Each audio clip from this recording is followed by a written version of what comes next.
ఈ గొర్రె మెదడు అన్నటువంటి ఈ అర్ధ మెదడు నమ్ముకున్న దేవుని అన్నాడు అనుకో, అప్పుడు వీడికి తగులుతుంది, వ్యవస్థకు తగులుతుంది. అంటే ఎట్లా మీరు క్రిస్టియన్లు కూడా ఇక భౌతిక దాడులకు ప్రేరేపిస్తున్నారా? అంటే వస్తారు అని అంటిస్తున్నారా? నేను భౌతిక దాడులు అనట్లేదు.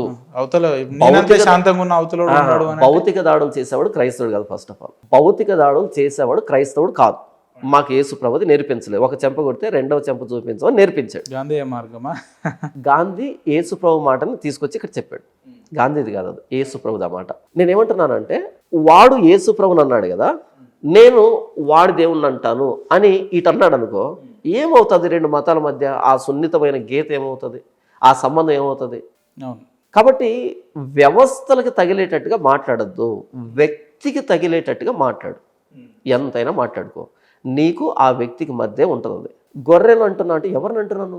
ఇప్పుడు నేను తిరిగి నిన్ను అంటాను, ఇప్పుడు నువ్వు యేసు ప్రభుని అన్నావు కదా, లేకపోతే క్రైస్తవులు అన్నావు కదా, నేను తిరిగి నీ ధర్మానికి సంబంధించి అన్నాను అనుకో, అప్పుడు నీ ధర్మానికి నీవే ప్రమాదకరంగా మారుతున్నావు. మన ధర్మం గురించి మాట్లాడే నైతిక అర్హతలు కన్వర్టెడ్ క్రిస్టియన్స్కి లేదు. ఎందుకంటే వాళ్ళు కానీ వాళ్ళ పూర్వీకులు కానీ గతంలో మన విధి విధానాలు అనుసరించి పోయిన వాళ్ళే, మన పద్ధతులు పాటించిపోయిన వాళ్ళే, మన సంస్కృతులు చూసుకొని నేర్చుకొని పోయిన వాళ్ళే తప్ప వాళ్ళు కల్తీ క్రిస్టియన్స్ అని అంటారు ఆయన. అస్సలు అంటే ఉదాహరణకు చెప్పాలంటే, ఇప్పుడు మీ పేరు జాన్ అని ఉంది అనుకోండి, గతంలో మీ పేరు మణికంఠ అని ఉండే, ఇంకోటి ఉండే, ఇప్పుడు నాన్నగారు లేదంటే నాన్నగారు అట్లా ఏదో ఒక సందర్భంలో వాళ్ళంతా హిందువులే అంటాడు ఆయన.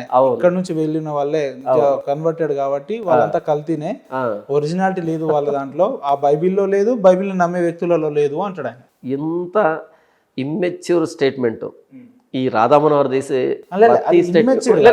గతంలో మన పూర్వీకులు హిందువులు అనేది అయితే మీరు ఒప్పుకుంటారా? ఒప్పుకోరా? దానికే చెప్తాను. రాధామనోహర్ దాసు ఇలా స్టూడియోలో కూర్చొని ఈ స్పిరిచువాలిటీ మీద అవగాహన లేనటువంటి మీలాంటి యాంకర్లు ఎదురుగా తొడలు తట్టడం తప్ప, నిజంగా ఎవరినైతే ఆ వ్యక్తి మాట్లాడుతున్నాడో ఆ పర్సన్ ఎదురుగా పెట్టుకుని మాట్లాడే సత్తా ఆ వ్యక్తికి లేదు. ఇంకొకసారి చెప్పనా, ఆయన మాట్లాడడానికి సిద్ధంగానే ఉన్నాడు. అస్సలు లేదు, మాట్లాడడానికి సిద్ధంగా. మరలా చెప్తున్నాను, కాకపోతే కొన్ని నియమ నిబంధనలు ఉన్నాయి. ఉపేందర్ గారు యాక్సెప్టెడ్ అంటే కూర్చుంటా అంటున్నారు. ఉపేందర్ గారు, ఇదంతా తప్పించుకునే వ్యవహారం, ఇది తప్పించుకునే వ్యవహారం. అర్హతలు ఇవన్నీ ఆ వ్యక్తికి ఏ అర్హత కావాలి? హిందువులు అయి ఉండొద్దు. నేను మరలా చెప్తానండి, హిందూ అంటే అది మతానికి సంబంధించింది కాదు. ఇప్పుడు హిందూయిజం అని మీరు ఏదైతే అంటున్నారో దాన్ని సనాతనం అంటారు, సనాతన ధర్మం అంటారు దాన్ని హిందూయిజం అంటారు. దాన్ని సింధు నదిని పర్షియన్లు హిందూ నది అని పిలిచేవాళ్ళు, ఎందుకంటే వాళ్ళ లిపిలో సా అనేది లేదు. దాని బదులు వాళ్ళు హా హిందూ అని పలికారు, వాళ్ళు హిందూ నది అంటారు వాళ్ళు. కాబట్టి హిందూ నది పరివాహ ప్రాంతంలో డెవలప్ అయినటువంటి సంస్కృతిని ఆ ప్రజల్ని హిందువులు అని పిలిచారు. ఇది మతానికి సంబంధించింది కాదు. అందులో నాస్తికులు ఉన్నారు, అందులో హేతువాదులు ఉన్నారు, అందులో బహుదేవతారాధన చేసే వాళ్ళు ఉన్నారు, అందులో ఏకదేవతారాధన చేసే వాళ్ళు ఉన్నారు, అందులో చెట్టును మొక్కే వాళ్ళు ఉన్నారు, పుట్టను మొక్కే వాళ్ళు ఉన్నారు, అసలు దేవుడే లేడనే వాళ్ళు ఉన్నారు, అన్ని రకాల వ్యక్తులు ఉన్నారు. అందరు హిందువులే అవుతారు, అన్ని మతస్థులు. సింధు నది నాగరికతలో నుంచి వచ్చినటువంటి ప్రతి వాడు హిందువే అవుతాడు. ఇది మతానికి సంబంధించింది కాదు. మతం ఏంటి? సనాతన ధర్మం అనేది మతం. అంటే ఈ వ్యక్తికి ఈ బేసిక్ సెన్స్ కూడా లేకుండా, ఇప్పుడు మణికంఠ హిందువు కదా అంటే, నేను సింధు నది నాగరికత నుంచి వచ్చిన వాళ్ళమే. ఇప్పుడు మన ద్రవిడులమే, దక్షిణ భారతదేశంలో మనం ద్రవిడులమే, పైన ఉన్నంతా ఆర్యులు. మరి భారతదేశ చరిత్ర ఎంత స్పష్టంగా ఉంటే నువ్వు హిందువు కాదు ఏం సాధిద్దామని, ఏం చెప్దామని, ఎవరికి చెప్దామని పోనీ నీలాగే అర్ధమెదడు వేసుకున్న వాళ్ళకి చెప్దాం అనుకుంటున్నావా ఏంటి? ఇప్పుడు మణికంఠ అనే వ్యక్తి హిందువే అంటే ఎవడు కాదంటున్నాడు. హిందువులైనా మీరు యాక్సెప్ట్ చేస్తారా? సింధు నది నాగరికతలో నుంచి వచ్చాము, మీరు హిందూ అంటే యాక్సెప్ట్ చేస్తారా అంటున్నా. నేను మరలా అడుగుతున్నా, హిందూ అంటే ఏంటి? ఎవరు హిందూ అంటే? ఇకపోతే మీరు ఎక్స్ అనేటువంటి దేవుడిని నమ్ముతారు, ఆయన వై అనేటువంటి దేవుడిని నమ్ముతాడు, ఈయన జెడ్ అనేటువంటి దేవుడిని నమ్ముతాడు, నేను యేసు ప్రభువుని నమ్ముతున్నా. భారతదేశం అన్నది యూనిటీ ఇన్ డైవర్సిటీ, భిన్నత్వంలో ఏకత్వం. Still we are Indians. నా విశ్వాసం నువ్వు రెస్పెక్ట్ ఇవ్వకపోతే you are not at all Indian. నువ్వు ఇండియన్ ఎప్పుడు అవుతావంటే భిన్న మతాలు ఉన్నప్పటికీ, భిన్న సంస్కృతులు ఉన్నప్పటికీ, భిన్న విశ్వాసాలు ఉన్నప్పటికీ అందరూ సమానమే. ఇక్కడ first grade citizenship, second grade citizenship లేదు. ఇక్కడ అందరం సమానమే, వ్యవస్థ లేదు ఇక్కడ. వాళ్ళు మైనారిటీ కానీ మెజారిటీ కానీ అందరూ సమానం. ఎక్కువ మాట్లాడితే మైనారిటీకి ఎక్కువ హక్కులు ఇచ్చారు, అందరికి ఈక్వల్ తీసుకొని రావాలని. మరి నువ్వు ఎలా నా విశ్వాసాన్ని క్వశ్చన్ చేస్తావు, నా విశ్వాసాన్ని క్రిటిసైజ్ చేస్తావు, నా విశ్వాసాన్ని అపోజ్ చేస్తావు, నా విశ్వాసాన్ని వికరిస్తావు? అసలు హిందూ పక్కన పెట్టేసి నువ్వు ఇండియన్వే కాదు. అసలు భారత రాజ్యాంగము ఆర్టికల్ 25 ఏం చెప్పిందంటే ప్రతి ఒక్కడు వాడి విశ్వాసాన్ని అవలంబించుకోవచ్చు, దాన్ని వ్యాప్తి చేసుకోవచ్చు, దాన్ని పాటించవచ్చు. నువ్వు రాజ్యాంగాన్ని వ్యతిరేకిస్తున్నావు కదా. మనలోంచి వెళ్ళాలంటే అవును నాకు యేసుప్రభు ఇష్టం, యేసుప్రభుని అంగీకరించాను, ఆయన చెప్పిన విషయాలు నాకు నచ్చాయి, అందులో నాకు వాస్తవికత కనిపించింది. నా ఇష్టాన్ని కాదనడానికి నువ్వెవడివి, నా హక్కును కాదనడానికి నువ్వెవడివి? అసలు రైటే లేదు నీకు, నువ్వు ఏమంటారు హిందూ కాదు అని అంటే. మీరు మాట్లాడితేనేమో నేను ఇష్టాన్ని మార్చుకున్నాను మీరు అంటున్నారు. అవును, కానీ అది మత మార్పిడి అవుతుంది అని ఆయన అంటున్నాడు. మతం అంటే ఏంటి? ఓకే, మతం అంటే అభిమతం. అభిమతం అంటే అభిప్రాయం, విశ్వాసం, నమ్మకం, అంతే కదా. మతం మార్చుకోవడం అంటే ఏంటి నాకు తెలియగడుగుతాను. అంటే నాకు ఇష్టం వచ్చిన దాన్ని నేను అనుసరించేటువంటి హక్కు నాకు లేదా? ఓకే, ఏడు నా ఎదురుగా మీరు 2 ఐటమ్స్ పెట్టారు కదా, నేను దీన్ని తినాలనిపించింది తింటున్నాను. ఆప్షనల్. ఇది ఎందుకు తినలేదంటే మొత్తం 10 మంది ఇదే తింటున్నారు, ఇదే తినట్లేదంటే నా ఇష్టం అబ్బా. పుర్రెకో బుద్ధి జెహోకో రుచి అనే ఒక సామెత ఉంది. ఓకే, నాకు ఇందులో వాస్తవికత కనిపించింది, నేను యేసుప్రభుని అంగీకరిస్తున్నాను, ఆయన్ను అనుసరిస్తున్నాను. నిన్నేమైనా ఇబ్బంది పెట్టానా? ఓకే, నిన్నేమైనా అడిగానా పోనీ? లేదు. నా బైబిల్లో చెప్పమని ఉంది, మీరు సర్వలోకానికి వెళ్ళి సర్వ సృష్టికి వెళ్ళి సువార్త ప్రకటించండి, నమ్మి బాప్తీసం పొందిన రక్షింపబడతాడు, నమ్మని వానికి శిక్ష విధించబడుతుంది అని చెప్పబడింది. నా ఆజ్ఞ నేను పాటిస్తున్నాను, చెబుతున్నాను. ఇష్టం ఉంటే విను, లేకపోతే వద్దని చెప్పు. ఒకవేళ నీ గ్రంథంలో అది ఉందా నువ్వు కూడా చెప్పు. ఇప్పుడు నేను ఎక్కడికైనా వెళ్ళాను అనుకోండి, మొన్న శివశక్తి ఆఫీస్కి వెళ్ళాను. వెళ్ళగానే టేబుల్ మీద ఒక పుస్తకం ఉంది, ఆ సనాతన ధర్మానికి సంబంధించిన పుస్తకం ఉంది. చెప్పండి, రామాయణమా మహాభారతం ఏం? అది ఒక పాంప్లెట్ లాంటిది. ఒక పాంప్లెట్ లాంటిది అంటే ధర్మాన్ని గురించి ఏదో ఒక వ్యక్తి రాసిన పాంప్లెట్ లాంటిది. ఇమ్మీడియట్గా దాన్ని నేను తీసుకున్నాను, ఆ బుక్లెట్ తీసుకున్నాను, దాన్ని నేనే తిరిగి చదువుతున్నాను. ఇంకా ఒక హాఫ్ అన్ అవర్ టైం ఉంది, చదువుతున్నాను. నాకేం వాళ్ళు ఇవ్వలే, చదవమని చెప్పలే, నాకు ఇష్టం. ఇంతకు వీళ్ళు ఏమి నమ్ముతున్నారు, ఏమి రాశారు, ఇందులో ఏముంది? ఇప్పుడు నేను రోడ్డు మీద ప్రయాణం చేస్తున్నప్పుడు ఆపోజిట్ వెహికల్ ఏంటి తెలియకపోతే నేను సేఫ్టీ ఏమంటారు జాగ్రత్త తీసుకున్నామని కాదు. నాకు ఒక మార్క్ ఇచ్చాడు నేను ఇలాగే వెళ్తాను కాదు, ఆపోజిట్లో వెహికల్ ఎలా వస్తుందో కూడా నేను చూడాలి కదా. అలాగే వీళ్ళు ఏమి నమ్ముతున్నారు, ఇందులో ఎంత వాస్తవికత ఉంది, వీళ్ళకి నేనేం చెప్పొచ్చు, లేదా వీళ్ళ దగ్గర నుంచి నేనేమి నేర్చుకోవచ్చు. ఇది కనీసం అబ్బా. అంతెందుకు నా కొడుకున్నాడు, వాడు 5వ తరగతి చదువుతున్నాడు. 5వ తరగతి చదువుతాడు. వాళ్ళ టీచర్ నాకు చెప్పినటువంటి విషయం ఏంటంటే, మీ పిల్లాడికి పుస్తకాలు చదవడం మహా ఇష్టం. ఎందుకు సార్ అని అంటే ఆయన ఏమన్నాడు అంటే, వాడికి ఏదైనా వర్క్ ఇస్తే ఆ వర్క్ని 10 to 20 minutesలో ఫినిష్ చేసేసి ఆ వెనకాల ర్యాక్స్లో ఉన్నటువంటి పుస్తకాలు ఉంటాయి కదా, ఆ పుస్తకాలు తెచ్చుకొని చదువుకుంటాడు అని అన్నాడు. వీడికి ఎవరు చెప్పాడు చదవమని? మిగతా పిల్లలు ఏంటి, వాళ్ళకి ఇచ్చిన టెక్స్ట్ బుకే చదువుతారు. వీడేంటి, వీటిని త్వరగా అయిపోజేసి అక్కడికి వెళ్ళి అవి తెచ్చుకొని చదువుతున్నాడు. అందులో భాగంగా నా దగ్గరకు వచ్చి కొన్ని క్వశ్చన్లు అడుగుతాడు. నాన్న రాముడు ఎవరు, లేకపోతే కృష్ణుడు ఎవరు, లేకపోతే వాసుడు ఎవరు, వాల్మీకి ఎవరు అని అడుగుతున్నాడు. మరి నీకెలా తెలుసురేవంటే వాడు చదివాడు ఆ పుస్తకాల్లో. నేనే వాడిని ఖండించలే. ఏ రోజుకైనా వాడికి తెలియాలి మనం ఎక్కడ బ్రతుకుతున్నాం, మన చుట్టుపక్కల విశ్వాసాలు ఏంటి, మనం ఏమి నమ్ముతున్నాం, వాళ్ళు ఏమి నమ్ముతున్నారు, తేడాలు ఏంటి, ఏ రోజుకైనా నేను చెప్పాలి. ఈ రోజే వాడు అడిగాడు. నేను ఎంకరేజ్ చేస్తానబ్బా, నువ్వు విషయాన్ని తెలుసుకో. నాలెడ్జ్ అనేది ట్రాన్స్ఫర్ కావాలి. మీరేమి నమ్ముతున్నారో నాకు చెప్పకపోతే నాకు తెలియదు, నేనేమి నమ్ముతున్నానో నేను చెప్పకపోతే మీకు తెలియదు. బావిలో కప్పలాగా ఉంటున్నావా ఏంటి? ఇదో సనాతన ధర్మాన్ని పాటించే వాళ్ళు ఇక్కడే ఉండాలి, బైబిల్ చదవకూడదు, బైబిల్ చదివే వాళ్ళు ఇక్కడే ఉండాలి, దాన్ని చదవకూడదు. నేను చదవమని చెప్తున్నా తప్ప దాన్ని వెక్కిరించమని చెప్పట్లే. నాలెడ్జ్ అనేది ట్రాన్స్ఫర్ అవ్వాలి. ఇప్పుడు యేసుప్రభుని ఎందుకు నమ్మామంటే నా ఇష్టం, నేను చదివాను, నాకు అందులో వాస్తవికత కనిపించింది, నేను నమ్మాను. ఏం వాస్తవం కనిపించింది అన్న మీకు? అందులో ఏం వాస్తవికత కనిపించిందంటే ఎందుకు మీరు చెబుతారు కన్వర్ట్ అవ్వాల్సి వచ్చింది? బైబిల్ ఏం చెప్పిందంటే దేవుడు ఒక్కడే అని చెప్పింది. దేవుడు ఒక్కడే అని చెప్పింది. ఎవరు ఆ దేవుడు అంటే? ప్రభువైన యేసుక్రీస్తు. ప్రపంచంలో 196 దేశాలు పైగా ఉంటే, మనం విదేశాలకు వెళ్ళినా సరే వాళ్ళ బైబిల్లో 2 దేవుళ్ళు అని అంటారు కదా, మరి ఆ కాన్సెప్ట్ ఏంటి? దేవుడు ఒక్కడే.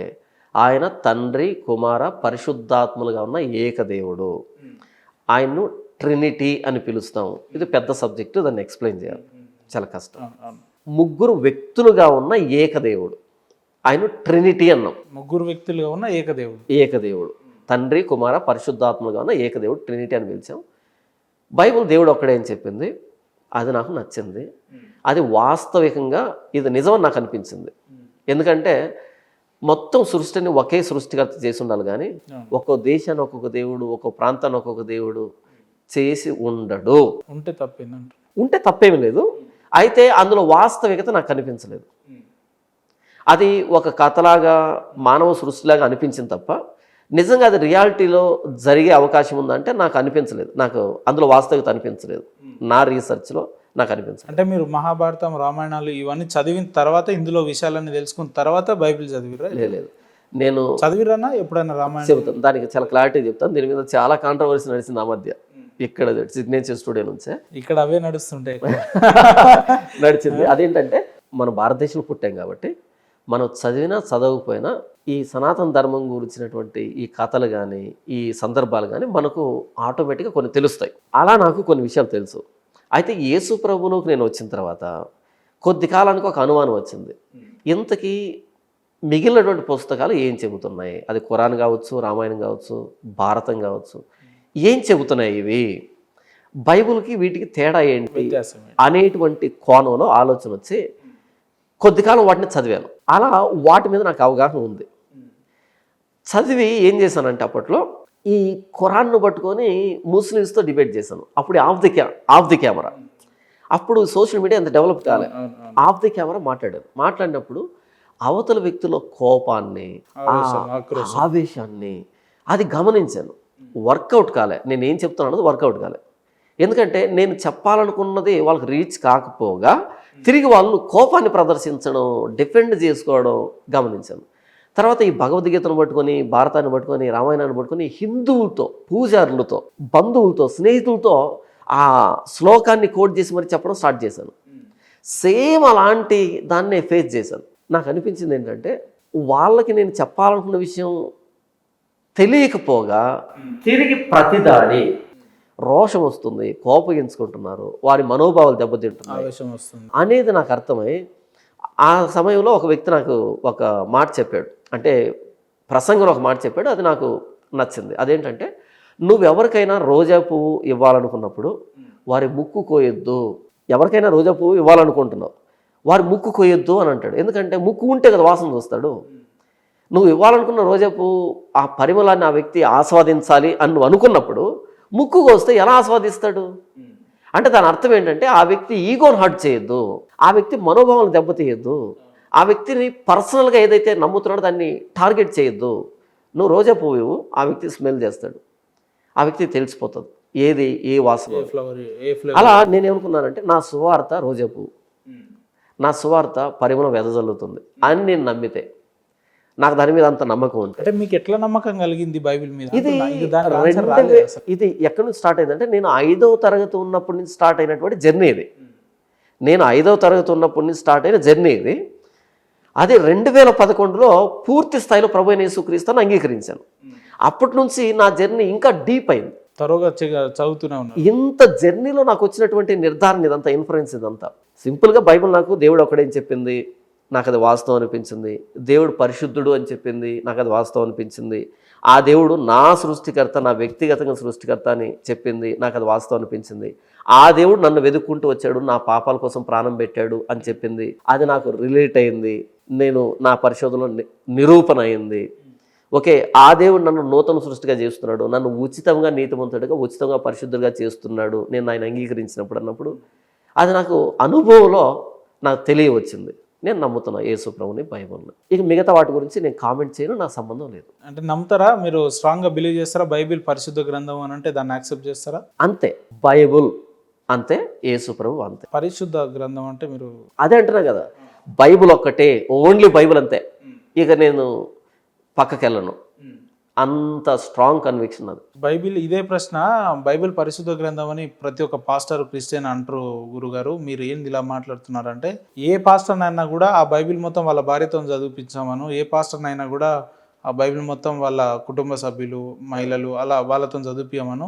అది పరిశుద్ధ గ్రంథం కాదు, ఓకే అదంతా కూడా పూర్తి భూత పురాణాలతో కూడుకున్నట్టు ఒక పుస్తకం అంతే. అందులో అన్ని కల్పితాలే ఉంటాయి, ఓకే బూతులు ఉంటాయి. ఏ రకమైన బూతులు అంటే కూతుళ్ళు తండ్రితో వ్యభిచారం చేపిస్తారు, లేదంటే ఇలా ఉదాహరణకు చెప్పుకుంటూ పోతే ఒక 70-80 అయిపోయింది ఆయన. ఎవరు ఈ జోకులు వేసింది?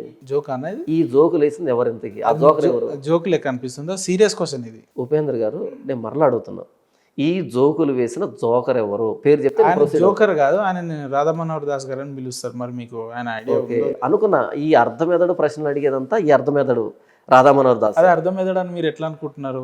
ఇప్పుడు పురాణాలు ఉన్నాయని మీకు మాట చెప్పనా, అది కరెక్టా కాదా? మీకు మ్యారేజ్ అయిందో లేదో నాకు తెలియదు. నాకు పెళ్ళైంది, 2 పిల్లలు. పిల్లల వయసు ఎంత? పాపకు 3 years, బాబుకు 1 year. 1 year. ఉదాహరణకి మీ పాపకి 15 years, 10th క్లాస్ చదువుతాను అనుకుంది. కాసేపు మీ ఇంటికి న్యూస్ పేపర్ వచ్చింది. న్యూస్ పేపర్లో హెడ్లైన్లోనే ఢిల్లీలో గ్యాంగ్ రేప్, సామూహిక అత్యాచారం అని పైన నుంచి ఓ 4-5 పారాగ్రాఫ్లో రాసి పడేశారు, ఓ వర్ణించేశారు. ఆవిడ నువ్వు ఇలా చేశారు, అలా చేశారు, అలా హింసించారు, ఇలా హింసించారని విత్ ఫొటోస్తో సహా వేస్తున్నారు. ఉదాహరణకు నిర్భయ గ్యాంగ్ రేప్. ఓకే, అది వచ్చింది, టేబుల్ మీద ఉంది. మీ కూతురు రెడీ అయ్యి స్కూల్కి రెడీ అలా వస్తుంది, అది టేబుల్ మీద ఉంది. మీరు ఇక్కడ కూర్చో అన్నారు. వెంటనే అలా మీద పడిపోయి ఆ న్యూస్ పేపర్ మీద ఎక్కడ మీ కూతురు చూస్తుందేమోనని, బూత్ అని ఇలా మీద పడిపోతారా? లేకపోతే ఓపెన్గా అలా వదిలిపెడతారా? నేనైతే కనుక తనని ఈ ఈ పేపర్ వచ్చింది కదా, రాగానే దాన్ని చూసిన తర్వాత దాన్ని తన రూమ్కి పంపిస్తాను, తన రూమ్లో వేయాలి. నేనైతే చెప్తున్నాను. ఎందుకు అంటున్నా? ఎందుకు అంటే తను ఒక ఆడపిల్ల. ఒక ఆడపిల్ల బయటికి వెళ్ళినప్పుడు, నిర్లక్ష్యంగా ఉన్నప్పుడు, అజాగ్రత్తగా ఉన్నప్పుడు, సమాజం పట్ల అవగాహన లేనప్పుడు ఎలాంటి పరిస్థితులు తలెత్తుతాయో తెలియాల్సింది తనకే. ఓకే, ఉదాహరణలు చెప్పిర్రు, కానీ ఇది కోట్ చేస్తున్నారు, పూర్తి చేయలేదు. ఇది తనకే తెలియాలి. ఓకే, ఇక్కడ రాసారే ఇది బూత్ కాదు, అక్కడ చేశారే అది బూత్. రాసింది బూత్ కాదు, చేసింది బూత్, ఇన్సిడెంట్ బూత్. ఆ ఇన్సిడెంట్లో కూడా బలైందే స్త్రీ, బలైందే ఆవిడ కాదు బూత్ చేసింది. ఆవిడ మీద దాడి చేశారే వాళ్ళు బూత్ చేశారు.